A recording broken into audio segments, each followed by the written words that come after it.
준비되셨어요? 네, 시작하겠습니다. 그 민수기 저번 주에 했던 거 기억하시면 민수기에서 제일 중요한 건 뭐라고 그랬어요? 네, 숫자. 무슨 숫자요?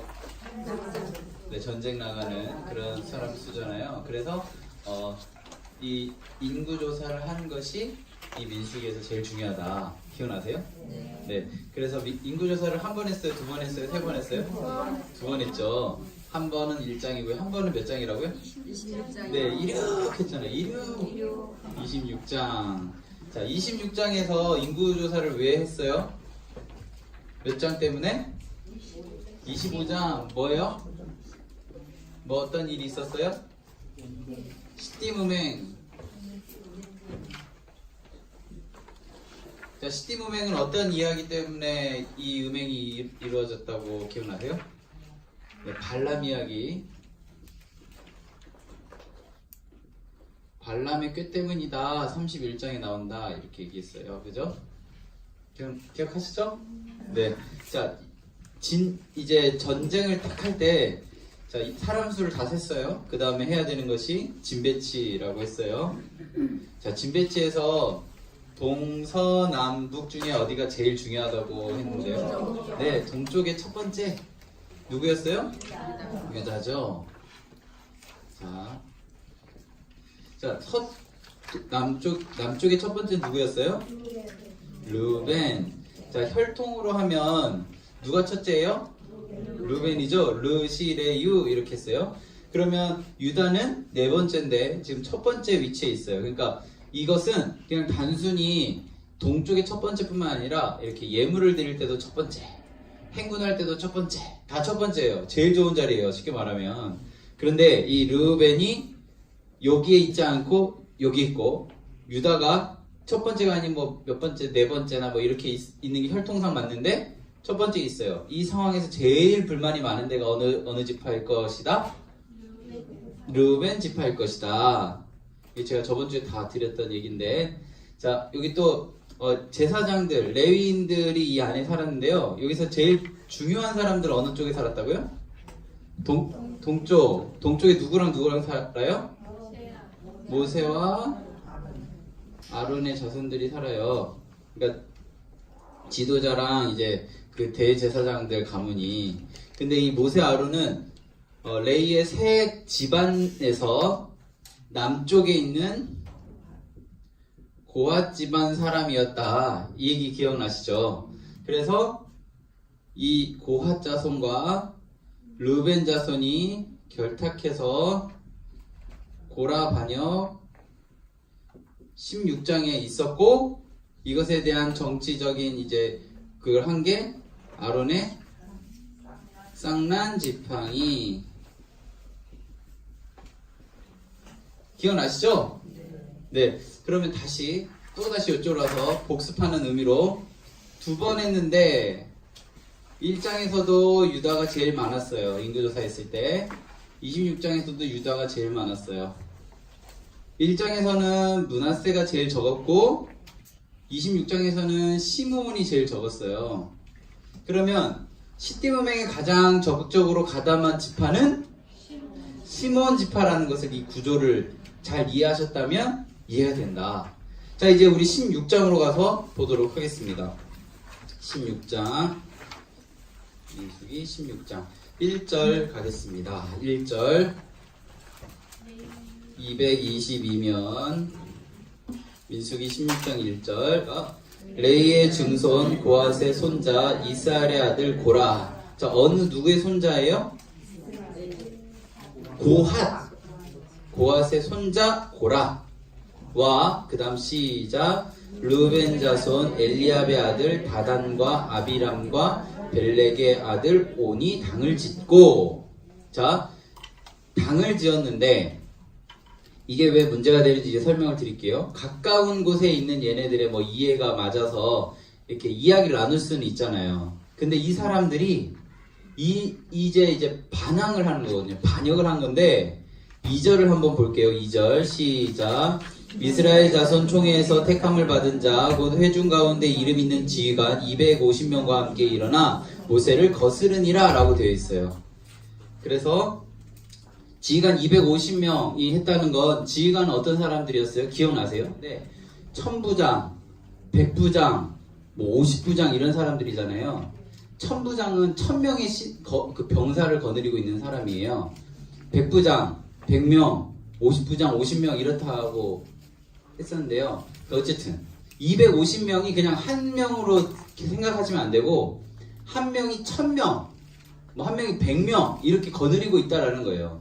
그러면 고라와 다단, 아비람, 온과 지휘관 250명이 했다라는 것은 이 고라의 16장에서 이 반역이 소규모의 그냥 반짝하는 그런 사춘기에 반한 것 같은 그런 건가요? 대단위의 그런 집단적인 움직임인가요? 집단적인 움직임이에요. 그럼 이 이야기가 많은 사람들의 마음 가운데 공감이 되었다라는 게 중요해요.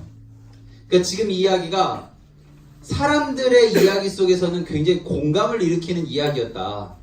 그 이야기가 무엇이냐면 16장 3절 함께 읽겠습니다. 그들이 모여서 모세와 아론을 거슬러 그들에게 이르되 너희가 분수에 지나도다. 회중이 다 각각 거룩하고 여호와께서 그들 중에 계시거늘 너희가 어찌하여 여호와의 총회 위에 스스로 높이느냐. 자, 모세와 아론에게 뭐라고 얘기해요? 너희가 분수에 지나도다. 자, 누가 그렇게 한 거예요? 고핫.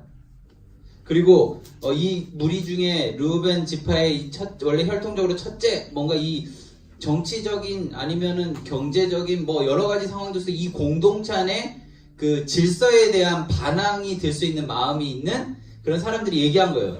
4절. 그렇게 대항하는, 자신의 권위에 대해서 대항하는 고라 일당에게 모세가 듣고 4절 같이 읽습니다. 4절 5절 시작.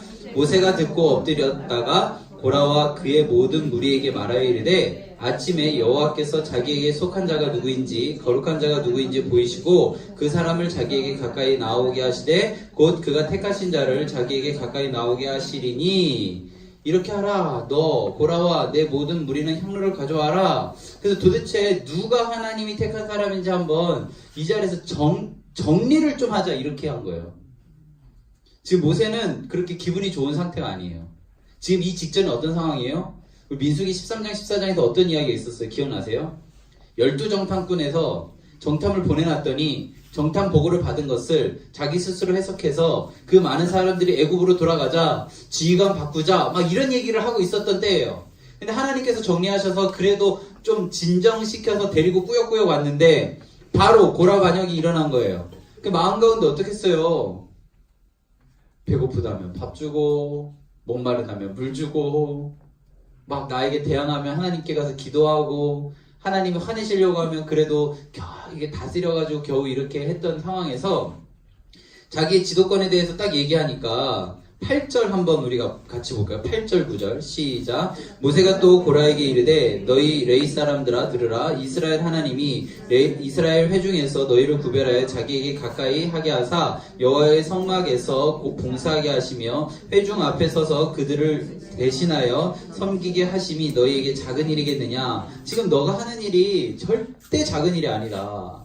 결코 작은 일이 아니다. 하나님이 너와 내 모든 형제 레위 자손에게로 너와 함께 가까이 오게 하셨거늘 너희가 오히려 제사장 직분을 구하느냐. 지금 고라 반역에서 이 지휘관 고라 반역의 수장들은 누구에게 분수에 지나다라고 얘기해요? 모세와 아론에게 얘기하고 있죠. 하나님은 지금 누구에게 이야기해요? 고라 일당에게 너희들이 분수에 지나다라고 얘기하는 거예요. 우리들이 살아갈 때 정말 모두가 다 오케이, 와 진짜 괜찮은 논리야 라고 이야기하는 것이 하나님이 볼 때 분수에 지난 것일 수도 있다라는 거예요. 이 고라 반역의 이야기가 이 구약 성경의 이야기로 끝나는 것이 아니라 지금 우리들의 삶 가운데도 있다라는 거예요. 지금 고라 이 일당들이 어떠한 상황 속에 있어요? 하나님이 충분히 좋은 것으로 공급하셨는데 그것으로 만족하지 않고 자기보다 더 많은 일을 하는 것처럼 보이는 모세와 아론에게 뭔가 객관적이고 논리적인 이야기를 가지고 접근을 하는 거예요. 너랑 나랑 감은 별로 다르지 않지? 르우벤 지파도 사실 혈통으로 내가 첫째야 라고 이야기하는 이 상황 속에서 뭔가 이 제도와 시스템에 문제가 있다라고 접근을 하는 거예요. 많은 사람이 동조했어요. 그래서 사람들이 다 와서 하나님에게 대항하는 것이 아니라 3절 보세요. 누구에게 이야기했어요? 모세와 아론에게 이야기를 해요. 하나님에게 이야기하는 것이 아니라, 하나님을 원망하는 것이 아니라 모세와 아론에게 이야기를 한다라는 거예요. 이런 게 우리들 안에 있지 않나요? 우리들의 삶 가운데 이런 모습이 있지 않은지 한번 생각해 봤으면 좋겠어요. 그래서 하나님께서 이제 이스라엘 백성 이 상황을 보시면서요, 15절 말씀을 보면 모세가 심히 노하여 여호와께 여짜오되 주는 그들의 헌물을 돌아보지 마옵소서. 나는 그들의 낙이 하나도 빼앗지 아니하였고 그들 중 한 사람도 해하지 않았습니다. 이렇게 뭔가 마음 가운데 억울함과 분노를 이야기하기 시작해요. 그래서 17절을 보면 너희는 제각기 향로를 들고 그 위에 향을 얹고 각 사람이 향로를 여호와 앞에 가져오라. 향로 모두 250개인데 너와 아론도 각각 향로를 갖고 와라 라고 이야기해요. 자, 22절을 함께 보겠습니다. 22절 시작. 그 두 사람이 엎드려 이르되 하나님이여 모든 육체의 생명의 하나님이여 한 사람이 범죄하였거늘 온 회중에게 진노하시나이까. 이 이야기를 들으니까 하나님이 어떻게 이야기하셨어요? 20절을 보면 여호와께서 모세와 아론에게 이르시되 너희는 이 회중에게서 떠나라. 내가 순식간에 그들을 멸망시키겠다. 자, 이 사람들만 멸망시키는 것이 아니라 하나님께서 새 판 짜시겠다라고 하시는 거예요. 모세, 아론 너희들만 나와라. 너희 둘만 나와라. 나머지는 내가 멸하겠다. 새로 시작하겠다. 이것은요, 나중에 이 사람들만 멸하고 났을 때 이스라엘 백성의 행동을 보면 하나님이 이렇게 이야기하신 게 이해가 돼요. 그 부분 이제 좀 이따 볼 건데요. 그 이야기를 들은 모세 아론이 뭐라고 기도하냐면 엎드려 이르되 하나님이여 모든 육체의 생명의 하나님이여 한 사람이 범죄하였건 온 회중을 진노하시나이까. 잘못한 사람만 꾸짖으셔야 되는 거 아닙니까? 라고 얘기하는 거예요. 그러니까 하나님 어떻게 하셨어요? 24절을 보면 명령하여 이르기를 너희는 고라와 다단과 아비람이 이 장막 사방에서 떠나라. 그와 동조한 사람만 내가 멸하겠다라고 마음을 바꾸신 거예요. 우리의 기도는요, 그런 능력이 있는 거예요. 그런 식으로 혹시 지금 우리 영적인 이 상황이 악에 치달아 있는 상황이라고 생각한다면, 하나님께서 멸하셔야 되는 상황이라고 생각한다면 한 사람의 기도로 그 마음을 돌릴 수 있다라는 거예요. 기도하는 것을 쉬면 안 돼요. 그래서 다시 돌아오면 하나님 그래서 마음을 돌이키셨어요. 그래서 이제 이 고라 일당의 사람들이 그곳에 속한 사람들만 33절에 보면 그들과 그의 모든 재물들이 산채로 어디로 갔어요? 스올에 빠져요. 스올이 어디예요? 지옥이죠, 지옥. 그들이 땅이 열려서 삼켜버려요. 그러면 이제 이스라엘 백성들의 반응은 어때야 돼요? 아, 진짜 하나님 살아계시구나. 하나님 정말 하나님 살아계시구나. 모세와 아론이 하나님의 통로구나. 이런 고백이 있어야 되는데 하나님 원래 어떻게 하시려고 그랬던 거예요? 다 멸하려고 하셨거든요. 그 마음이 이제 나와요. 41절이에요. 41절 시작. 이튿날 이스라엘 자손이 온 회중이 모세와 아론을 원망하여 이르되 너희가 여호와의 백성을 죽였도다. 또 누구한테 원망해요? 모세와 아론. 그러니까 이 말은 지금 이 고라 반역에 선봉에 섰던 이 사람뿐만 아니라 모세 아론을 제외한 모든 사람이 모세와 아론의 지도력에 대해서 원망하고 있었다라는 거예요. 불만이 있었다라는 거예요. 적극적으로 불만을 내세운 사람들은 땅이 갈라져서 죽었어요. 그 다음에 원망한 사람들은 원래 하나님은 그 속마음을 다 아시기 때문에 새 판으로 짜시려고 했는데 하나님께서 그 마음을 돌이키셔서 그들만 삼켰어요. 그 다음에 그렇게 또다시 반항을 하니까 49절에 보면 고라의 일로 죽은 자 외에 연병, 전염병으로 죽은 사람이 14,700명이었다. 원망의 사건에서 하나님이 지도자에게 이렇게 하는 상황 속에서 하나님께서 기회를 주시는데 그 기회를 잡지 않으면 하나님께서는 이렇게 죽이셨다라고 성경은 기록하고 있어요. 이 고라의 이야기가 옛날 옛적 구약의 이야기로 끝나는 것이 아니라 지금 우리에게도 있는 이야기라는 것을 기억하셔야 돼요. 지금 우리에게도 이 이야기들이 있는 이야기입니다. 우리 17장으로 가보면요. 그래서 우리 잘 아시죠? 그 각 가문별로 지팡이 하나씩 갖고 와가지고 레이 지팡이엔 아론이라 이름을 쓰고 아론의 쌍난 지팡이 살구나무 열매가 있었다라는 것을 기억하시면 좋겠습니다. 시띠 문맹 사건이요. 시띠 문맹 사건이 발람의 꾀 때문이라고 했잖아요. 22장에서 24장에는 그런 내용이 없습니다. 31장으로 먼저 가볼게요. 31장 15절 16절입니다. 31장 15, 16절 시작. 모세가 그들에게 이르되 너희가 여자들을 다 살려 두었느냐? 보라, 이들이 발람의 꾀를 따라 이스라엘 자손을 부올의 사건에서 여호와 앞에 범죄하게 하여 여호와의 회중 가운데에 연병이 일어나게 하였느니라. 자, 부올의 일이 시딤 음행이거든요. 25장. 이 음행의 사건이 누구의 꾀 때문이라고요? 발람의 꾀 때문이었다라고 성경은 기록하고 있어요. 자, 그러면 22장에서 24장에 한번 가볼게요. 어떠한 꾀를 냈는가? 2절입니다. 22장 2절 우리 같이 읽겠습니다. 22장 2절 시작. 시볼의 아들 발락이 이스라엘이 아모리인에게 행한 모든 일을 보았으므로 3절 모압이 심히 두려워하였으니 이스라엘 백성이 많음으로 말미암아 모압이 이스라엘 자손 때문에 범민하더라. 그 모압의 왕이 누구냐면 4절에 보시면 누구예요? 발락이에요. 발락이 5절에 보면 사신을 부올의 아들 발람에게 보내요. 그래서 7절 보면 모압의 장로들과 미디안 장로의 손에 뭐를 가지고 있어요? 복채, 돈 가지고 있는 거예요. 돈을 가지고 가서 발람에게 발락의 말을 전하는 거예요. 그러니까 발락의 말은 6절에 보면 저주해 달라는 거예요. 저주. 너는 복도 줄 수 있고 저주도 줄 수 있는 사람인데 지금 우리를 두렵게 하는 이스라엘 백성들에게 저주해줘라 라고 이야기하는 거예요. 자, 이게 하나님의 뜻에 맞을까요? 틀릴까요? 틀리죠. 발람은 알았을까요? 몰랐을까요? 알았어요. 저주하는 건 하나님의 생각과 틀리다는 걸 알았어요. 그런데 가고 싶을까요? 안 가고 싶을까요? 발람은 가고 싶어요. 복채 때문에. 그래서 어떻게 하냐면 자, 8절 같이 읽겠습니다.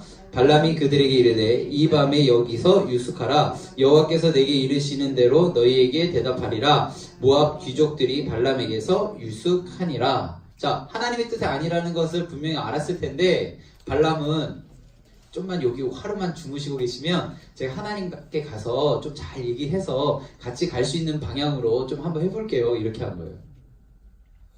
분명 아닌데 하나님한테 말해도 대답은 뻔한데 좀만 기다려보라고 이렇게 한 거예요. 그러니까 하나님 뭐라고 얘기하세요? 9절 하나님이 발람에게 임하여 말씀하세요. 너와 함께 있는 자가 누구냐? 가라 말아라? 가지 마라 이런 얘기들이 쭉 있어요. 12절에 보면 하나님 발람에게 이르시되 너는 그들과 함께 가지도 말고 그 백성을 저주하지도 말라. 그들은 복을 받을 자들이니라. 이스라엘 사람들은 복 받을 사람들이니까 저주하지 말아라 이 얘기 들었어요. 발람 따라갔을까요? 안 따라갔을까요? 네?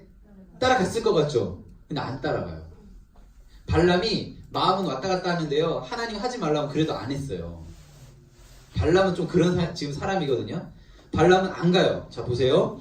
13절에 보면 발람이 아침에 일어나서 발락의 귀족들에게 이르되 너희는 너희의 땅으로 돌아가라. 여호와께서 내가 너희와 함께 가기를 허락하지 않았다. 그 거절하고 보내요. 그래서 15절 보세요. 15절 발락이 더 높은 고관들을 보내요. 더 높은 고관을 보낸다는 것은 복채를 더 많이 가져간 거예요. 돈 더 많이 갖고 간 거예요. 그러니까 발람이 어떻게 했어요? 가라! 이렇게 했을까요? 이미 하나님 아니라고 했잖아요. 그죠? 하나님 아니라고 분명히 했잖아요. 그들 저주하지 말아라. 그들은 복받을 사람들이다. 따라가지 말아라. 이렇게 했잖아요. 근데 발람 어떻게 해요? 19절 보세요. 19절. 어떻게 해요? 이 밤에 여기서 유숙하라. 아까 앞에랑 똑같죠? 분명 아니라는 거 아는데 여기 하루만 자고 계시면 뭐라고요? 여호와께서 내게 무슨 말씀을 더 하실는지 알아보리라. 내가 하나님한테 한 번 더 얘기해 볼게. 그 하나님한테 계속 졸랐겠죠. 20절 밤에 하나님이 발람에게 이르시되 그들이 너를 부르러 왔거든. 일어나 함께 가라. 그러나 내가 내게 이른 말만 준행해라. 하나님이 막 조르니까 그래 가라.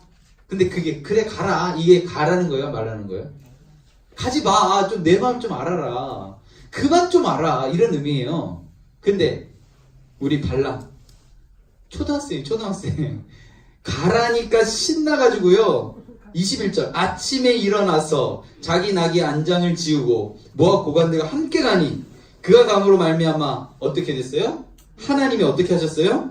진노하셨어요. 아이고 가라고 한다고 진짜 가냐 이거예요. 근데 지금 발람의 눈에는 콩깍지가 씌었거든요. 아무것도 안 보여요. 복채만 보이는 거예요. 그러니까 지금 앞에 뭐가 막고 있어요? 여호와의 사자가 그를 막고 있어요. 근데 발람은 나귀 타고 막 가려고 해요. 근데 누가 봤어요? 23절? 나귀가 봤어요. 나귀가 봐서 여호와의 사자 칼 뺀 거 보고 옆으로 자꾸 넘어가서 이제 조금씩 가다가 24절에 보면 좁은 길로 가고 좌우에 담이 있으니까 지금 발람의 어깨가 담에 닿고 이제 쓸리기 시작하는 거예요. 아프죠 어깨가 발람은. 근데 진짜는 나귀는 더 큰 재앙을 막기 위해서 그렇게 한 거예요. 그러니까 나귀는 본 여호와의 사자를 지금 발람이 못 봤잖아요. 그러니까 발람 어떻게 해요? 채찍질하죠. 채찍질하고 때리고. 그러니까 이제 28절에서 여호와께서 나귀의 입을 여시니 발람에게 이르되 내가 당신에게 무엇을 하였기에 나를 이같이 3번 때리느냐? 3번 때리느냐? 발람이 나귀에게 말하되 내가 나를 거역했기 때문이다. 30절 나귀가 발람에게 이르되 나는 당신을 오늘까지 일생 동안 탄 나귀인데 내가 당신에게 이같이 하는 버릇이 있었습니까? 내가 당신이 하자는 대로 다 했는데 왜 내가 이렇게 했는지를 한 번이라도 생각해주면 안 됩니까? 이런 얘기를 한 거예요. 그때 여호와께서 발람의 눈을 밝히시고 칼을 뺀 거를 보고 먹이를 숙여 엎드려요. 이 정도 됐으면 발람 돌아가야 되잖아요. 그죠? 근데 가요. 갑니다. 지금 발락이 원하는 건 뭐예요? 이스라엘을 저주해라. 하나님은 뭐라고 얘기하신 거예요? 이들은 복되다. 그러면 발람은 선택해야 돼요. 발락의 뜻을 따를 것이냐, 하나님의 뜻을 따를 것이냐. 발람 어떻게 했을 것 같아요? 지금까지 상황을 볼 때 하나님 뜻을 따라요. 신기하죠? 그래서 자 23장에서 처음으로 축복을 하는데요. 10절 보세요. 10절 야곱의 티끌을 누가 능히 세며 이스라엘 4분의 1을 누가 능히 셀고 나는 의인의 죽음을 죽길 원하며 나의 종말이 그와 같기를 바라노라 라고 되어 있는데요. 여기 보시면 8절에 보면 하나님이 저주하지 않으신 자를 내가 어찌 저주하며 여호와께서 꾸짖지 않으신 자를 내가 어찌 꾸짖으랴 이렇게. 그래서 축복을 하기 시작해요. 어마어마한 축복을 하기 시작하는데 두 번째 보면 23장 19절의 말씀에 보면 두 번째 이제 선포를 하는데 축복을 하는데요. 19절 같이 읽을까요? 시작. 하나님은 사람이 아니시니 거짓말을 하지 않으시고 인생이 아니시니 후회가 없으시도다. 어찌 그 말씀하신 바를 행하지 않으시며 하신 말씀을 실행하지 않으시랴. 하나님 거짓말하는 분 아니다. 그 언약의 그 말씀을 하나님께서 반드시 실행하신다라는 것을 이야기하시는데요. 우리 그 언약에 대해서 배울 때 내용은 좀 다르지만 꼭 동일한 거 한 가지가 있는데 그게 뭔지 기억나세요? 임마누엘 기억나세요? 하나님이 그들과 함께 계시다. 21절에 보면 하나님이 그들과 함께 계시니 보이시죠? 이 언약의 흐름 안에 있는 이스라엘 백성들을 축복합니다. 계속 축복합니다. 24장 9절 보세요. 24장 9절 중간부터 보면 너를 축복하는 자마다 복을 받을 것이요 너를 저주하는 자마다 어떻게 해요? 저주받을지니로다. 이 말씀 어디에서 혹시 봤어요? 창세기 12장에서 아브라함이 너는 너의 고향 본토 친척 아버지의 집을 떠나 할 때 하나님께서 하신 축복의 말씀이에요. 그 말씀을 지금 발람의 입을 통하여 이스라엘 백성들에게 하고 있는 거예요. 언약의 흐름 안에 있다라는 거예요. 발람이 그런 사람이었지만 하나님의 말씀대로 그렇게 전했어요. 지금 계속 그렇게 전합니다. 또 축복하는데요. 24장 17절 말씀을 보면 내가 그를 보아도 이때의 일이 아니며 내가 그를 바라보아도 가까운 일이 아니로다. 한 별이 야곱에게서 나오며 한 규가 이스라엘에게서 일어나서 모압을 이쪽에서 저쪽까지 쳐서 무찌르고 또 셋의 자식들을 다 멸하리로다. 축복이죠. 계속 축복해요. 계속. 그리고 25절 보세요. 발람이 일어나 자기 곳으로 돌아가고 발락도 자기 길로 갔더라 라고 끝이 나요. 그런데 25장에서 계속 축복했는데 25장에서 어떤 일이 발생하냐면 시딤이라는 곳에 머물게 되는데 그곳에서 모압 여자들과 음행하기 시작해요. 뭔가 좀 이상하지 않아요? 계속 복의 언어를 막 받는데 갑자기 음행을 하기 시작합니다. 어느 여자? 여기서 어느 여자예요? 모압 여자예요. 발락은 어느 왕이에요? 모압 왕이에요. 지금 이 흐름 이해되시죠? 지금 모압 왕 발락이 발람의 그 복의 이야기를 들으면 기분이 나빠야 돼요. 굉장히 나빠야 돼요. 근데 25장에서 어떤 일이 있었어요? 모압 여자들이 음행하기 시작해요. 그 이스라엘 백성들이 모압 여자들과 음행하기 시작하는데 그게 그냥 단순한 그 성적인 관계가 아니라 보세요. 2절 보세요. 그 여자들이 자기 신들에게 제사할 때에 이스라엘 백성이 청함에 백성이 먹고 그들의 신들에게 절함으로 이스라엘이 바알보올에 가담한지라 라고 되어 있어요. 단순한 음행 그런 게 아니라 이 음행은 우상 숭배를 의미하는 거거든요. 그러면 이 24장 25절과 25장 1절 사이에 어떤 이야기가 있다라는 거예요. 그게 뭐냐면 아까 31장에서 읽었던 발람의 꾀 때문입니다. 성경의 흐름상에서 31장의 발람의 꾀가 과연 무엇일까? 어쨌든 그 꾀 때문에 25장에 시디음행이 있었다라는 것을 알 수 있습니다. 자, 이제 이 뒤에 이야기는 우리 잘 몰라요. 지금 모르는 상황으로 합시다. 그러면 이때 누가 많이 죽었다고요? 시므온 지파가 많이 죽었어요. 자, 그 이야기가 이제 나오는데요. 6절, 7절 계속 넘어가면 이때 이것을 정리한 사람이 있는데 7절에 보면 비느하스라는 사람 보이세요? 이 비느하스는요 아론의 손자 엘르아살의 아들이에요. 아론의 대제사장직을 이어받은 사람이 엘르아살이고요. 엘르아살에 이어 대제사장이 된 사람이 비느하스예요. 이 비느하스가 어떻게 하냐면요 이 현장에 가서 그 음행하는 사람들 그 현장에 가서 창을 들고 와서 그 현장에서 그대로 그들의 그 등을 꿰뚫어서 남자 여자를 이렇게 그 현장에서 직결한 사람이거든요. 그리고 그 외에 죽은 사람이 연병으로 죽은 자가 24,000명이었다라고 성경은 기록하고 있어요. 이 비나스에게 하나님께서 어떻게 축복을 하시냐면 12절에 보면 그러므로 말하라 내가 그에게 내 평화의 언약을 주리니 13절 그와 그의 후손에게 영원한 제사장 직분의 언약을 주겠다라고 얘기해요. 그래서 이제 비나스의 후손들이 대제사장직들을 계속 이어가거든요. 역대기에 보면 그 후손들이 다 대제사장이 돼요.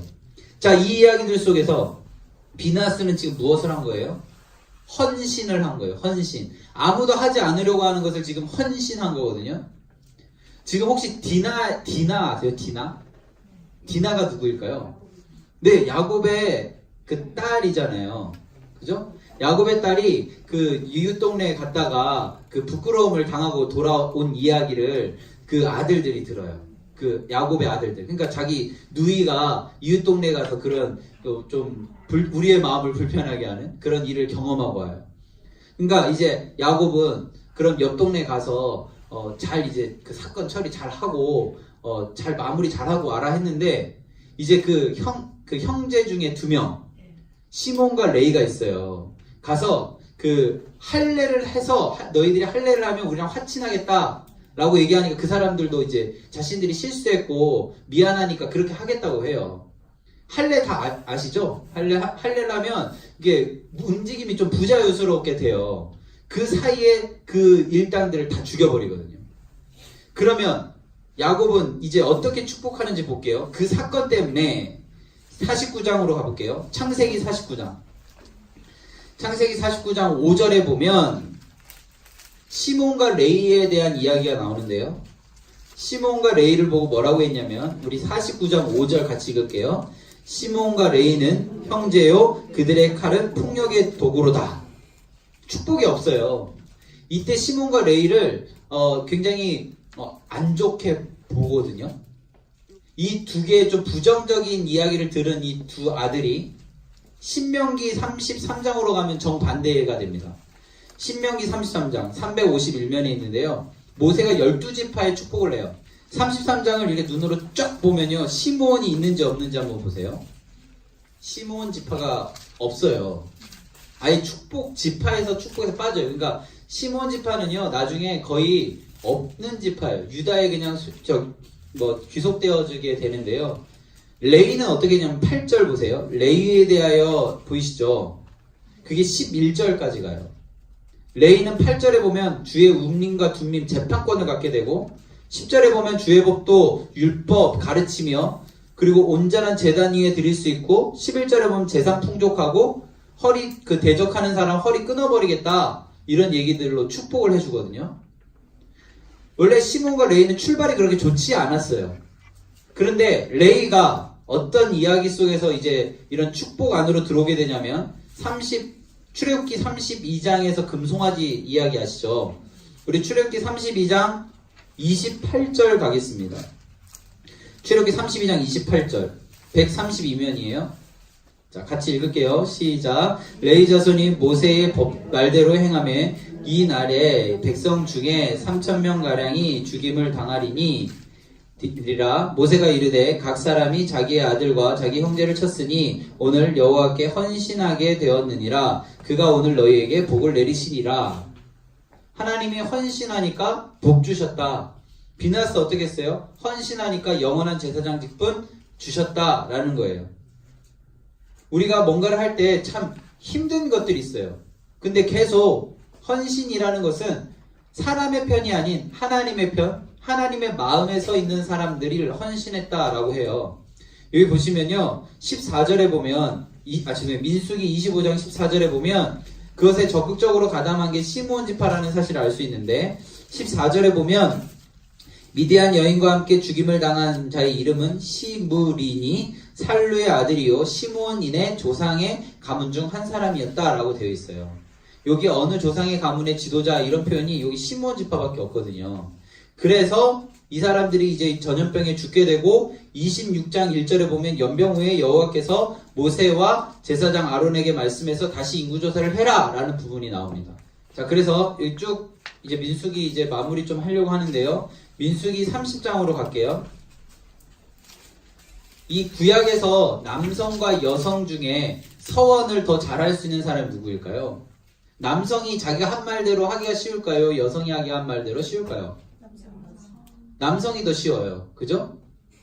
여성은 좀 힘들어요, 상황이. 근데 여성이 서원을 했어요. 서원을 하면 2절, 30장 2절 사람이 여호와께 서원하였거나 결심하거나 사용하면 깨뜨리면 안 돼요. 말한 건 지켜야 돼요. 그런데 3절 여자가 많이 어려서 아버지의 집에 있을 때 여호와께 서원한 일이나 스스로 결심하려고 한 일이 있다고 하면 그것을 철회할 수 있는 사람이 누구냐면요. 아버지라는 거예요. 아버지. 아버지가 그의 서원이나 그의 결심한 것을 듣고 그에게 아무 말 없으면 그 모든 서형을 행하는데 결심한 것을 지키는데 5절 그러나 그의 아버지가 듣고 허락하지 않으면 못해요. 또 그리고 6절 보세요. 남편 결혼한 사람은 서원했어요. 남편 아무 말 없으면 하는데 8절 그러나 그의 남편이 듣는 날 허락하지 않으면 서원 무효가 되는 거예요. 이해되시죠? 여기까지. 그리고 과부나 이혼당한 사람은 어떻게 되냐면 서원당한 거 모두 서원 다 지켜야 돼요. 이게 여자가 서원했다고 다 이게 누군가 취소할 수 있는 게 아니라 그것을 취소할 수 있는 그 사회적인 그 힘이 있는 사람이 나서게 되면 그것을 취소할 수 있다라는 거예요. 그럼 후련하네. 잘못하면 우리 남편이 취소해주고 잘못하면 아버지가 취소해주고 이런 게 아니라 아까 시작할 때 제일 먼저 뭐라고 돼 있어요? 서원하면 무조건 지켜야 된다. 이렇게 돼 있잖아요. 그 말은 13절에 보면 모든 서원과 마음을 자제하기로 한 모든 서약은 그의 남편이 그것을 지키게도 할 수 있고 무효하게도 할 수 있다. 여기까지만 보면 안 돼요. 15절에 보면 그러나 그의 남편이 들은 지 얼마 후에 그것을 무효하게 하면 그가 아내의 죄를 담당한다 라고 되어 있어요. 그러면 아내를 이렇게 자기의 생각으로 제한할 수 있는 환경인데 하나님 앞에 서원을 하면 그것을 어떻게 해요?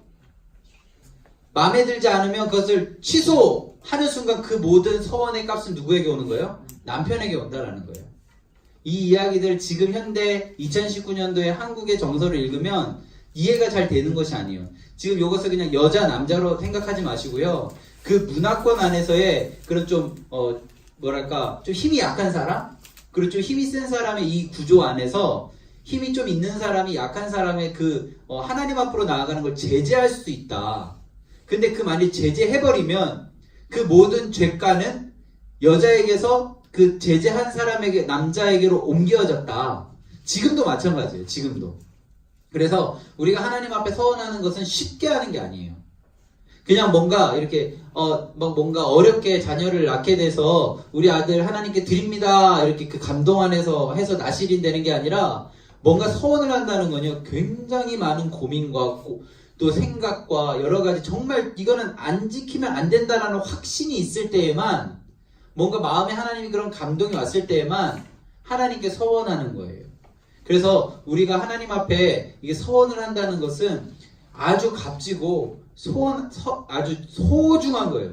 그래서 화목제 할 때 서원을 할 때에 화목제를 드리잖아요. 기억나시죠? 자원할 때, 감사할 때, 서원할 때 화목제를 드리는데 그만큼 굉장히 소중한 거예요.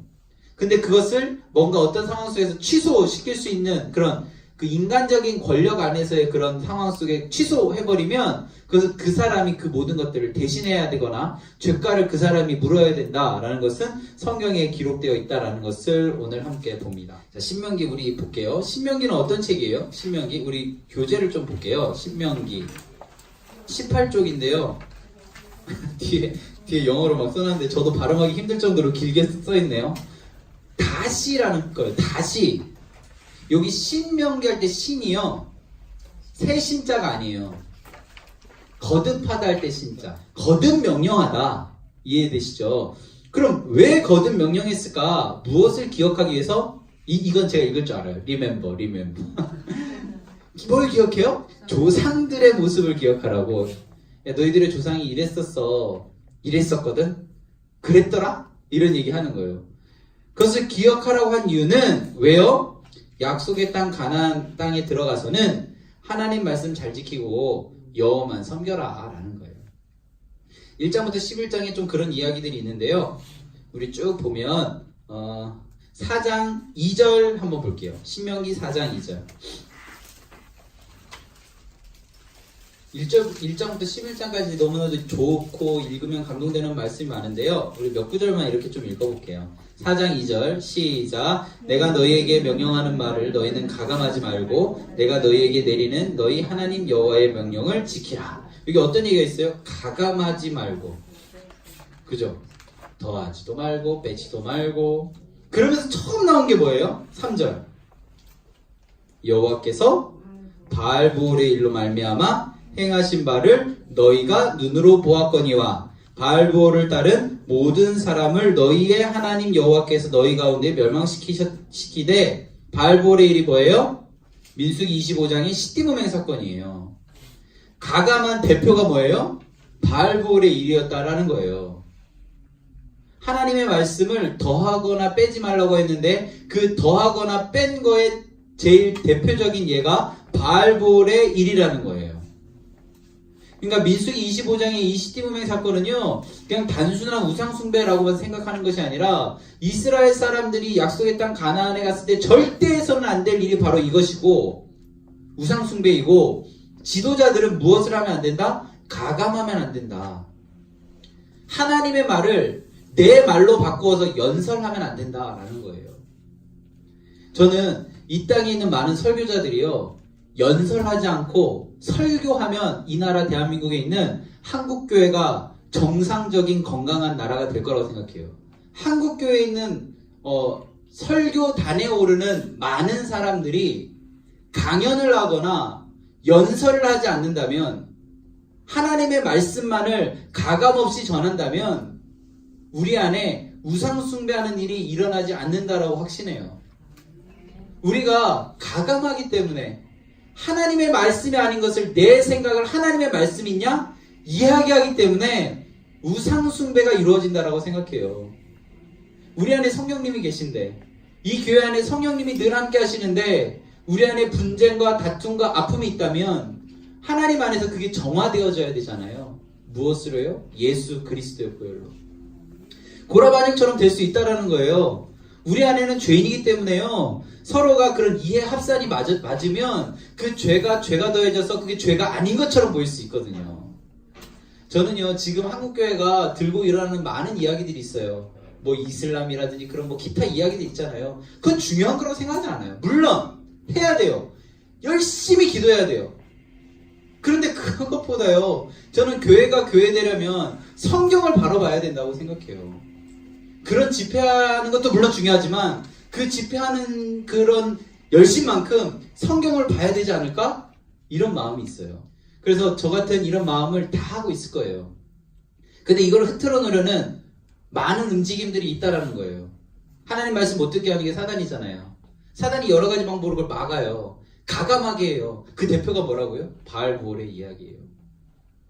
그 바로 직전에 어떤 이야기가 있었어요? 많은 축복이 쏟아졌다니까요. 발람을 통해서 많은 축복이 쏟아졌어요. 근데 그 다음에 바로 시딩음행을 하잖아요. 가감했다라는 거예요. 한국 교회가 굉장히 많은 복을 누렸다라고 많은 그 한국 교회사적으로 남아져 있어요. 역사엔 있어요. 그게 지금도 이어지고 있어요.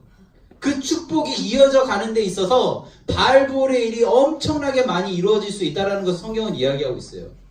그 이유가 뭐라고요? 가감했기 때문이다 라는 것입니다. 자, 우리 좀 더 가볼게요. 우리 그럼 6장으로 가볼까요? 4장 하나만 더 볼게요. 4장 29절. 4장 29절. 우리 같이 읽겠습니다. 그러나 내가 거기서 내 하나님 여호와를 찾게 되리니 만일 마음을 다하고 뜻을 다하여 그를 찾으면 어떻게 해요? 만나리라.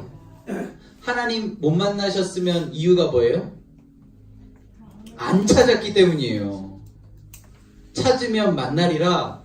이 모든 일이 내게 임하여 환난을 당하거나 끝날에 내가 내 하나님 여호와께로 돌아와서 그 말씀을 청종하리니 라는 표현이 있어요. 자, 우리 6장으로 갈게요. 6장 4절 5절. 4절 5절 시작. 이스라엘아 들으라. 우리 하나님 여호와는 오직 유일한 여호와시니 너는 마음을 다하고 뜻을 다하고 힘을 다하여 내 하나님 여호와를 사랑하라. 들어라. 뭘 들어요? 우리 하나님 여호와는 오직 유일한 여호와시다. 이걸 들으라는 거예요. 우리들의 삶 가운데 하나님이 여러 명이면 안 돼요. 근데 우리들의 삶 가운데 들어라. 뭘 들어요? 우리 하나님 여호와가 오직 여호와시다 라는 걸 들었어요. 그걸 믿으세요? 믿으면 5절과 같이 너는 마음을 다하고 뜻을 다하고 힘을 다하여 내 하나님 여호와를 사랑해라. 먼저 들으라는 거예요. 뭘 들어요? 오직 유일한 여호와 하나님. 우리가 믿는 하나님은 다른 그런 게 아니라 오직 유일한 여호와 하나님이다 라는 것을 우리가 기억해야 된다는 거예요. 우리들의 삶 가운데 하나님만이 하나님의 자리에 있어야 되는 거죠. 하나님만이 우리들의 삶의 주인이 되어야 되는 거죠.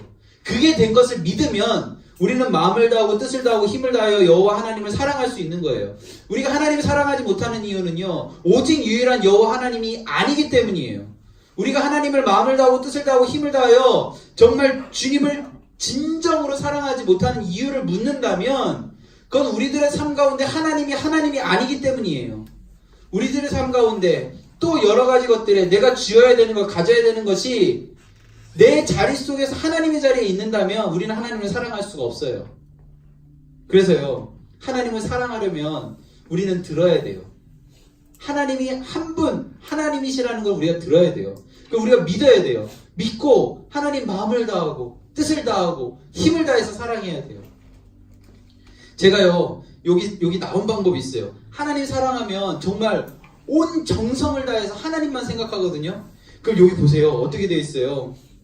마음이 너무나도 하나님 사랑하니까 7절 내 자녀에게 부지런히 가르치고 집에 앉아있을 때나 길을 갈 때나 누워있을 때나 일어났을 때나 말씀을 강론하고 너는 그 손에 손목에 매어 기호를 삼으며 내 미간에 붙여서 표를 삼고 문설주 문 밖에 기록해라. 사방팔방에 하나님 말씀 기록하고 만나는 사람마다 하나님 전해라. 이거예요.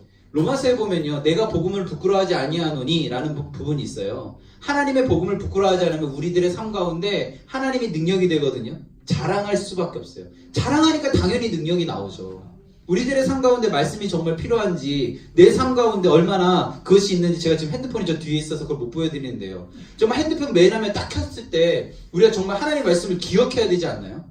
우리들의 삶 가운데 핸드폰 맨 화면 딱 켰는데 다른 게 있으면 우리는요, 하나님을 진정 사랑하지 않는 거라고 한다면 저는 사랑하지 않는 거예요. 저 메인 화면을 키면요, 제 사랑하는 아들의 얼굴이 나와요. 너무 귀여워요. 정말 그렇게 사랑스러울 수가 없어요. 제 아들을 보면요, 보신 분들은 아시겠지만요, 이뻐하지 않을 수가 없어요. 죄송해요. 그냥 그렇다고요.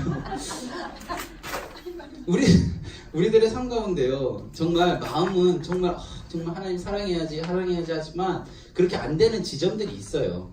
그럼에도 불구하고 우리가 계속 마음속으로 오직 유일한 여호와 하나님이지, 내가 마음을 다하고 뜻을 다하고 주 여호와 하나님을 사랑해야지. 한 사람이 예수님께 와서 물어봤잖아요. 진짜 최고의 계명이 무엇입니까? 라고 얘기할 때 예수님께서 이 본문을 가지고 대답하셨어요. 마음을 다하고 뜻을 다하고 힘을 다하여 주 너의 하나님을 사랑해라.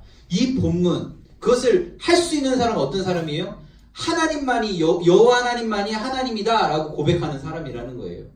여기 계신 모든 분들이요, 하나님 사랑하고 계세요. 근데 우리들의 연약함 때문에 그렇게 안 되잖아요. 그럼 우리 이제 어떻게 해야 될까요? 냉장고에도 성경 말씀 붙여놓고 뭐 가는 곳마다 다 붙여놓는 거예요. 제가 되게 좋아하는 집사님 한 분 계신데요. 그분이요, 주기도문을 차 핸들에 이렇게 붙여놓으셨더라고요. 왜 붙여놨냐면 외우려고 했다라고 장난처럼 얘기하시지만 그 한 구절 한 구절이 내 삶 가운데 기도가 되기 위해서 핸들이 자기가 제일 많이 보는 거래요. 그래서 붙여놨어요. 그 옆에 뭐가 세워져 있는지 아세요? 사도신경이 세워져 있어요. 말로는 장난처럼 자기 외우려고 했다라고 하지만 한 구절 한 구절이 진짜 내 진심을 담은 고백이 되었으면 좋겠다는 마음으로 그렇게 세워놨더라고요. 차에 이렇게 두 개가 있어요. 핸들에는 주기도문, 옆에는 사도신경. 우리들의 삶 가운데 정말 하나님 앞에 진정으로 기도하고 하나님 앞에 진정으로 고백한다면 그게 바로 하나님을 사랑하는 거예요. 뭔가 엄청난 지식을 가지고 하나님께 나아가는 것이 아니고요, 돈이나 명예를 가지고 나아가는 것이 아니에요. 우리 어렸을 때 많이 했던 찬양 있잖아요. 돈으로도 못 가요, 하나님 나라요. 지식으로도 못 가요, 하나님 나라요. 거듭나야 가는 나라, 하나님 나라잖아요. 돈으로도 못 가요, 하나님 나라. 거듭나야 가는 게 하나님 나라예요. 진짜예요. 성경에 그렇게 기록되어 있어요. 그래서 12절 13절 읽겠습니다. 6장 12절 13절 시작. 너는 조심하여 너를 애굽 땅 종되었던 집에서 인도하여 내신 여호와를 잊지 말고 내 하나님 여호와를 경외하며 그를 섬기며 그의 이름으로 맹세할 것이니라. 절대 잊어버리지 말아라. 잊어버리지 말아라. 여호와를 경외하며 섬기며 맹세해라. 10장 12절 13절로 가겠습니다. 10장 12절 13절 같이 읽을게요. 이스라엘아, 내 하나님 여호와께서 내게 요구하시는 것이 무엇이냐? 곧 내 하나님 여호와를 경외하며 그의 모든 도를 행하고 그를 사랑하며 마음을 다하고 뜻을 다하여 내 하나님 여호와를 섬기고 내가 오늘 내 행복을 위하여 내게 명령한 여호와의 명령과 규례를 지킬 것이 아니냐. 자, 우리가 여호와의 명령과 규례를 지켜야 하는 이유가 뭐예요? 행복을 위해서. 하나님이 율법을 주신 이유는요, 우리를 힘들게 하려는 게 아니에요. 우리를 뭔가 얽어매려는 게 아니에요. 우리를 행복하게 하시는 거예요. 하나님께서 요구하시는 것은요, 하나님의 말씀 잘 지키는 거예요. 하나님의 말씀 잘 지키면 우리가 행복해지거든요. 하나님의 뭔가 어떤 자기의 하나님만의 권력을 만들고 하나님만의 뭔가 이런 것을 하기 위해서 그런 게 아니라 우리가 행복해지기를 원하는 마음으로 우리에게 말씀을 주시고 그걸 지키라고 하신 거예요. 그래서 저는 여기 계신 분들이요, 성경에 있는 이야기들 다 지키기 어렵잖아요. 신명기에 있는 많은 율법들 지키기 어렵잖아요. 딱 하나만 지키셨으면 좋겠어요. 그래도 딱 하나. 10계명의 1계명. 너는 나 외에 다른 신을 내게 두지 말지니라. 이 딱 하나. 그거 하나만이라도 우리 지키면 너무 좋을 것 같아요. 제가 왜 그거 하나만이라도 라는 표현을 쓰냐면요, 그거 하나를 지키기가 너무 어려워요. 내 삶 가운데 여호와 하나님 외에 신들이 너무나도 많기 때문에 고라반역도 하고요, 반란과 같은 일을 하는 거예요. 우리들의 삶 가운데 너는 나 외에 다른 신을 내게 두지 말지니라 10계명 1계명이 우리들의 마음 가운데 진정 지켜진다면 우리는 어떻게 해요? 행복한 사람이 되는 거예요. 하나님이 나의 주인이지, 하나님이 하나님이지, 그렇기 때문에 내 삶 가운데 이런 모습을 보여주시는구나. 그럴 만한 이유가 있겠지. 나에게 왜 이런 행복이 있지? 하나님의 말씀을 지켰으니까 내 삶 가운데 이런 행복이 있지. 내가 잘나서가 아니라 하나님이 이렇게 하셔서 그런 것이지 라는 고백이 우리들 안에 있게 되는 것입니다. 우리들이 진정 하나님 안에서요, 하루하루 살아가는 그런 삶으로 이어질 때요, 우리는 해야 되는 게 몇 가지가 있는데요. 12장 5절이에요. 12장 5절 읽습니다. 오직 너희의 하나님 여호와께서 자기의 이름을 두시려고 너희 모든 지파 중에서 택하신 곳인 그 계실 곳으로 찾아 나아가서. 자, 여기서 택하신 곳이라는 부분이 있는데요, 여호와 하나님께서 그의 이름을 두시려고 택하신 곳, 이곳이 어딜까요? 이때는 성전이에요. 이때는 성전. 근데 예수 그리스도의 사건 이후로 그 지성소 성소 그 개념이 없어졌기 때문에 고린도전서 3장 16절에 보면 너희는 너희가 하나님의 성전인 것과 하나님의 성령이 너희 안에 거하시는 것을 알지 못하느냐라고 성경에 기록되어 있어요. 자, 그럼 이 택하신 곳은 어디예요? 자, 우리가 가는 곳에 누가 있어요? 성령님이 계신 거잖아요. 그러면 일단 우리 교회도 택하신 곳이에요. 그죠? 지금 이 공간도 택하신 곳이에요. 자, 우리 집에 갔어요? 성령님이 여기에 계시고 우리만 가고 그런 거 아니잖아요. 우리도 우리 마음기행 되신 성령님께서 우리 집에도 가는 거예요. 그 우리 집은 뭐가 되는 거예요? 택하신 곳이 되는 거예요. 이해되세요? 그리고 직장에 갔어요. 성령님 집에 잠깐 계세요. 저 직장에 갔다 와야 돼요. 그게 아니라 우리 마음 가운데 계신 성령님께서 직장에도 같이 가시는 거잖아요. 그럼 직장은 뭐예요? 택하신 곳이 되는 거예요.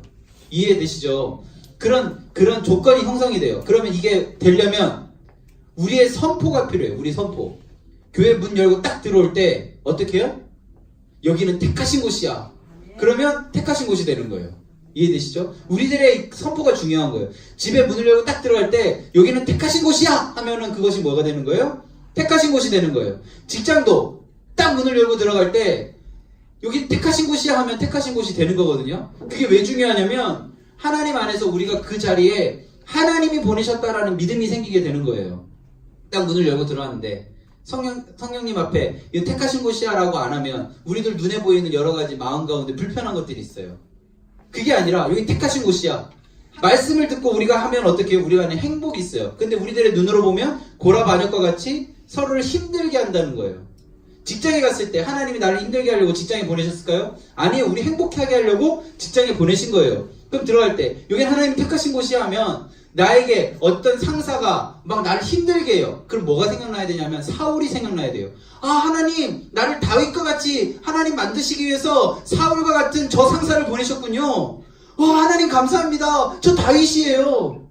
뭔가 어떤 잘못해서 감옥과 같은 삶을 살아가고 계신다면 누구를 생각해야 되는지 아세요? 요셉이요. 요셉이요. 자기는 정직하게 살았는데 점점 감옥으로 가게 되잖아요.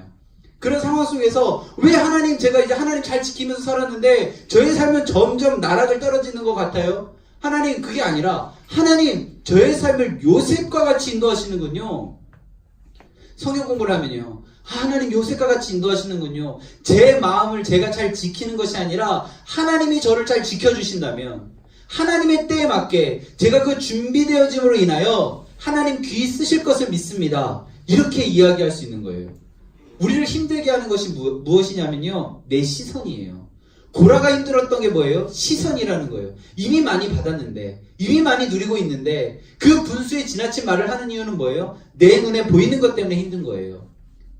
우리 시편 23편 많이 외우시죠? 사망의 음침한 골짜기로 다닐지라도 해를 두려워하지 않는 이유는 주의 지팡이와 막대기가 나를 안위하시기 때문이에요. 우리는 그러니까 어려운 두려움의 상황으로 들어갈 수 있어요. 그렇지만 우리가 힘들지 않은 이유는요. 주의 지팡이와 막대기가 나를 어떻게 인도하시기 때문이에요. 그래서 우리는 행복할 수밖에 없어요. 시편 23편 1절 우리 더 잘 외우잖아요. 여호와는 나의 목자시니 내게 부족함이 없으리로다. 들으면 주 여호와 하나님이 나의 하나님이 되면 나의 목자가 되면 내 삶 가운데 뭐가 없어요? 부족함이 없어요. 해를 두려워하지 않게 돼요. 그렇게 되면요, 우리들의 삶 가운데 뭐가 있다고요? 행복이 있다라는 거예요. 그래서 우리 이제 선포하세요. 막 선포하세요. 그냥 막 카페 들어가도 여긴 하나님 택하신 곳이야. 옆에 아줌마가 아무리 시끄럽게 떠들어도 그럴 만한 이유가 있는 거야. 그 이야기를 듣고 내가 그 이야기를 듣고 기도해야지. 그 옆에 잘 들어보세요. 그럼 재밌어요. 막 같이 웃으면 이 아줌마가 왜 웃지? 이렇게 쳐다볼 거예요.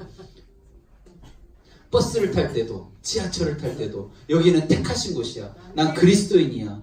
이런 마음으로 우리가 하루하루 살아가면요, 우리들의 삶 가운데 행복하다 이 단어가 적용이 되어지게 되는 거예요.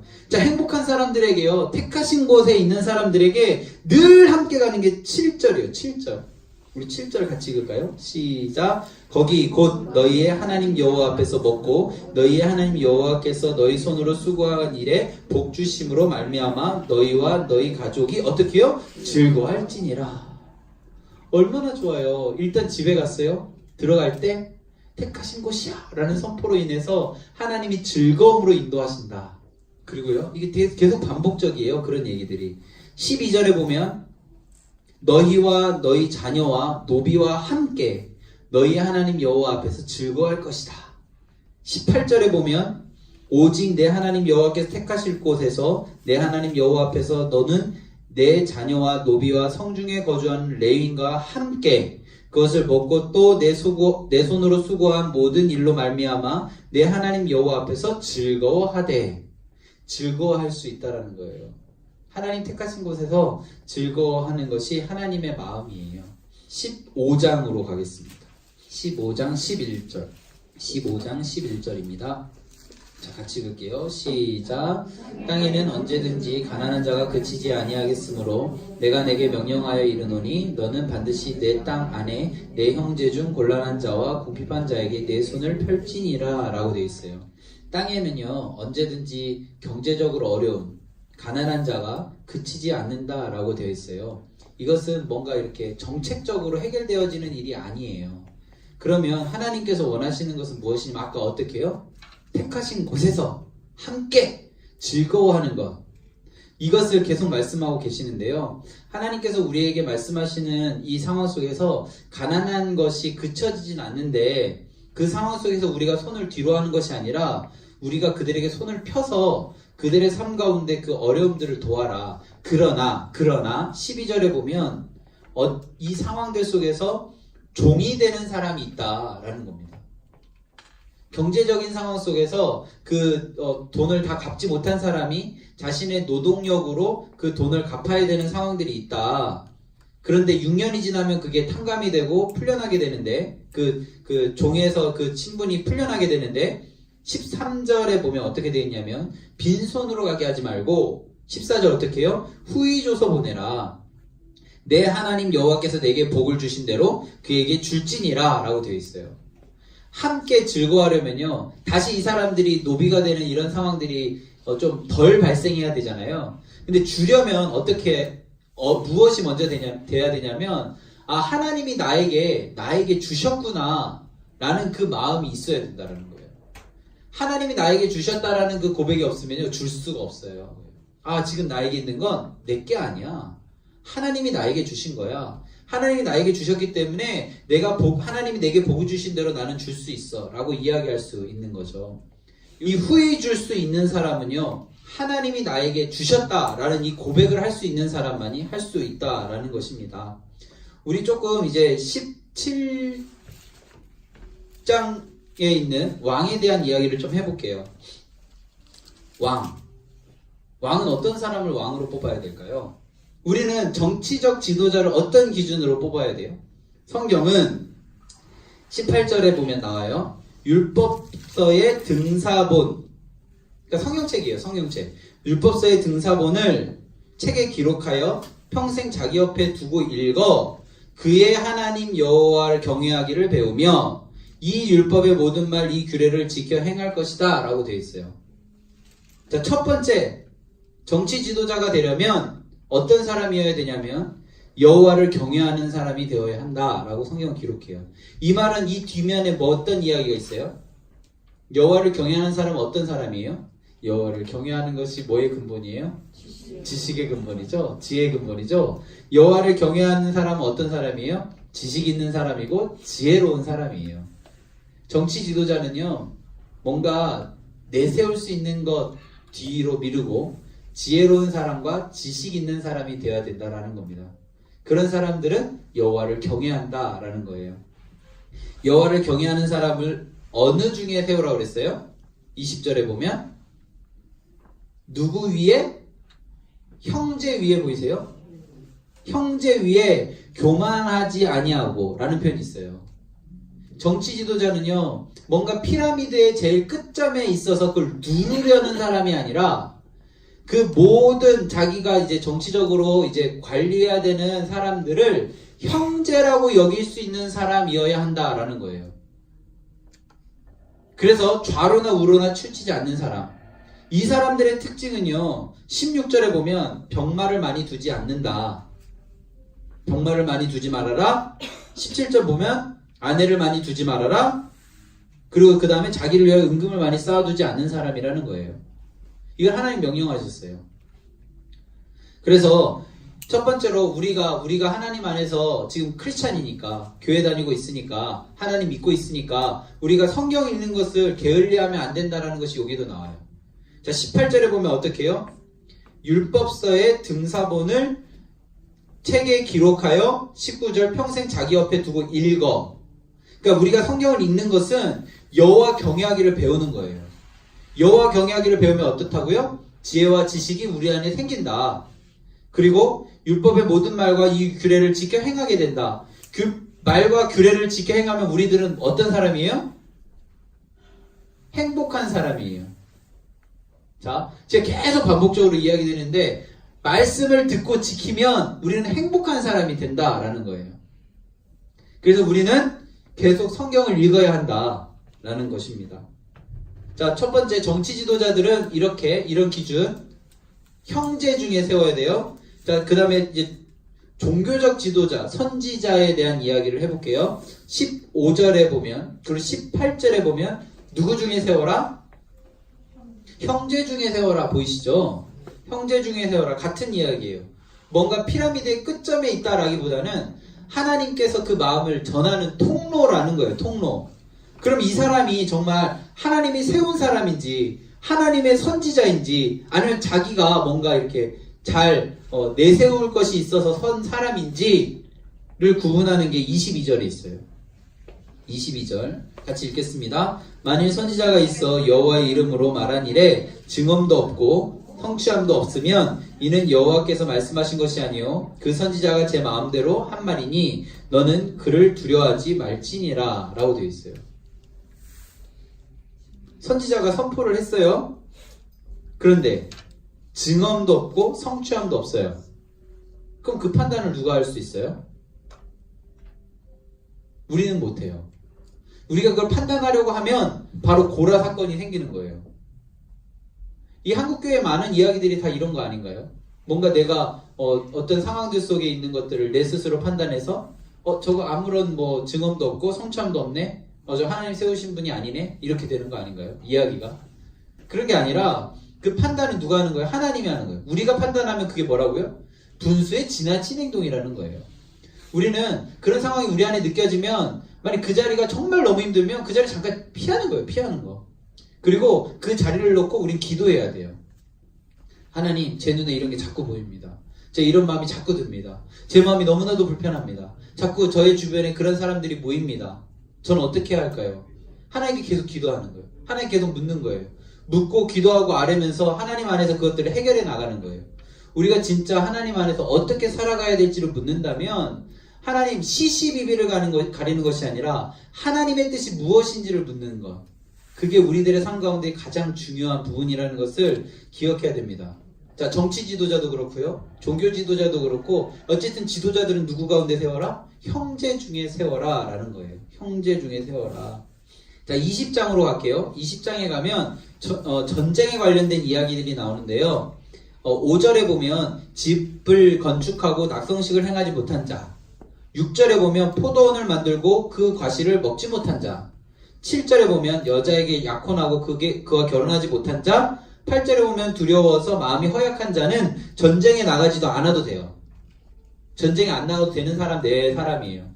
제가 이 이야기를 지금 왜 드리냐면요. 우리가 교회에서 아니면 또 때로는 어떤 공동체에서 너무나도 좋은 거예요. 이거는 진짜 꼭 해야 되는 거예요. 그런데 그것을 안 하는 사람, 아니 못하는 사람, 뭐 어쨌든 같이 함께 안 하는 사람들이 있는데요. 그분들이 함께 못하는 이유가 있다라는 거예요. 이런 상황들 속에서 전쟁에 나가는 사람들이 이렇게 못하는 사람들을 그냥 그럴 수 있다라는 것을 우리가 이해해주고 내가 할 수 있는 힘 안에서 내가 열심히 해야겠다 이런 마음으로 바라봐주면 좋겠다라는 그런 율법 뭐라고요? 하나님이 우리를 사랑하는 마음이라고요. 그걸 기억하시면 좋겠습니다. 우리 26장 16절에서 19절 볼게요. 이해하셨죠? 네, 우리 읽겠습니다. 오늘 내 하나님 여호와께서 이 규례와 법도를 행하라고 내게 명령하시나니 그런즉 너는 마음을 다하고 뜻을 다하여 지켜 행하라. 왜요? 볼게요. 17절 내가 오늘 여호와를 내 하나님으로 인정하고 또 그 도를 행하고 그의 규례와 명령과 법도를 지키며 그의 소리를 들으라. 왜냐하면 18절 시작. 여호와께서도 내게 말씀하신 대로 오늘 너를 그의 보배로운 백성이 되게 하시고 그의 모든 명령을 지키라 확언하셨으니, 처음에 뭐가 되게 하시고? 보배로운 백성이 되게 하시고. 19절 그런즉 여호와께서 너를 그 지으신 모든 민족이 뛰어나게 하사 찬송과 명예와 영광을 삼으시고 그가 말씀하신 대로 너를 내 하나님 여호와의 성민이 되게 하시리라. 보배로운 백성이 되고요, 여호와의 성민이 되게 하시기 위해서 우리에게 말씀을 잘 듣고 지켜라 라고 성경은 기록하고 있어요. 자, 그러면 우리는 이렇게 할 수 있어요. 27장 14절에서부터 26절까지 보면요, 이렇게 하는 사람 저주한다 라고 얘기할 때 다 아멘 할 수 있어요. 그 첫 번째가 15절에 보면 장색의 손으로 조각하였거나 부어 만든 우상은 여호와께 가증하니 그것을 만들어 은밀하게 세우는 자는 저주를 받을 것이다 하니까 모든 백성이 어떻게 했어요? 아멘 할 수 있는 거예요. 그러니까 공개적으로 이런 사람 저주받을 것입니다 라는 이야기에 모두 다 동의하고 아멘합니다. 그 첫 번째가 우상숭배하는 거예요. 우상숭배와 관련된 것. 그 다음이 16절에 보면 부모를 경홀히 여기는 자예요. 우리 레위기 19장 기억나세요? 거룩에 대한 이야기 할 때 첫 번째가 뭐였어요? 부모를 공경하는 거예요. 여기도 저주와 관련된 이야기 할 때 첫 번째는 우상숭배, 두 번째는 부모 공경이에요. 그래서 부모를 공경하는 건 굉장히 중요한 거예요. 그래서 마지막 26절로 가면요, 26절 율법의 말씀을 실행하지 아니하는 자는 저주를 받을 것이다 라고 되어 있어요. 그때 어땠다고요? 아멘 해요. 아멘. 28장으로 갈게요. 28장 1절 시작. 내가 내 하나님 여호와의 말씀을 삼가 듣고 내가 오늘 내게 명령하는 그의 모든 명령을 지켜 행하면 내 하나님 여호와께서 너를 세계 모든 민족에게 뛰어나게 하실 것이라. 하나님의 말씀을 지키면, 행하면 어떻게 해요? 모든 민족에게 뛰어나게 하실 수밖에 없겠죠. 하나님이 그렇게 하시는데요. 자, 6절 보세요. 내가 들어와도 복을 받고 나가도 복을 받을 것이다. 당연하죠. 우리가 들어갈 때 뭐 했어요? 이곳은 하나님이 택하신 곳입니다 이렇게 선포했으니까 당연히 우리가 들어갔으니까 복이 있죠. 그죠? 나가도 복을 받는 거예요. 그러니까 선포가 굉장히 중요해요. 우리가 이제 삶의 자리에서 우리가 있는 모든 곳이 하나님 택하신 곳이라고 믿고 우리가 들어가서 복을 선포하면 우리 덕분에 우리와 함께 있는 사람들이 복을 누리게 되는 거예요. 13절 보세요. 이게 성경에서 나온 이야기예요. 13절 28장 13절 시작. 여호와께서 너를 머리가 되게 하고 꼬리가 되지 않게 하시며 위에만 있고 아래에 있지 않게 하시리니 오직 너는 내가 오늘 내게 명령하는 내 하나님 명령을 듣고 지켜 행하면, 계속 반복이죠. 여호와 하나님의 말씀을 듣고 지켜 행하면 우리를 어떻게 해요? 머리 되게 하시고 꼬리 되지 않게 하시고. 이해되시죠? 그래서 그 다음에 좌로우로 치우치지 말라고 그렇게 되어 있고, 우리 29장으로 가보겠습니다. 29절 굉장히 위로되는 말씀이 있습니다. 29절 우리 같이 읽을게요. 감추어진 일은 우리 하나님 여호와께서 속하였거니와 나타난 일은 영원히 우리와 우리 자손에게 속하였나니 이는 우리에게 이 율법의 모든 말씀을 행하게 하심이라. 혹시 제가 막 이렇게 지금 오늘 4강이잖아요. 네 번째 강의잖아요. 이 강의할 때 가끔 막 이렇게 뭐 자주일 수도 있고 이게 이해되지 않고 뭔가 잘 이렇게 받아들이기 어려운 부분들 있잖아요. 없으세요? 제가 너무 강의를 잘해서 없을 수도 있는데 있을 수 있어요. 그러면 뭐라고요? 감추어진 거예요. 아, 하나님 감추셨구나. 아, 이거 막 억지로 알려고 하지 마시고요. 감추어진 건 막 그럴 만한 이유가 있는 거예요. 막 이거를 막 다 이해하면 좋겠지만 잘 이해되지 않고 그냥 넘어가지는 부분들이 있거든요. 그런 부분들은 하나님께서 감추신 거예요. 이게 단순히 이런 강의뿐만 아니라요, 우리가 설교를 들을 때나 이렇게 뭐 여러 가지 상황들 속에서 우리가 잘 이해되지 않고 어떠한 부분이 뭐 받아들이기 어려운 것 같이 느껴지는 건 감추시는 거예요. 감추시는 거. 감추어진 일은 우리 하나님 여호와께 속한 것이다. 그걸 막 후벼파려고 막 이러지 마시고요. 때가 되면 하나님이 하나님의 방법 가운데 평안함으로 알려주실 거라고 저는 믿어요. 그리고 그 다음에 나타난 일은 영원히 우리와 우리 자손에게 속하였나니. 아, 마음 가운데 오늘 이렇게 제가 강의를 들을 때, 아니면 오늘 설교를 들을 때에 뭔가 마음 가운데 막 감동으로 다가오고 뭐 마음에 새겨지는 것들이 있잖아요. 그걸 하나님이 우리 안에 나타나게 하신 거예요.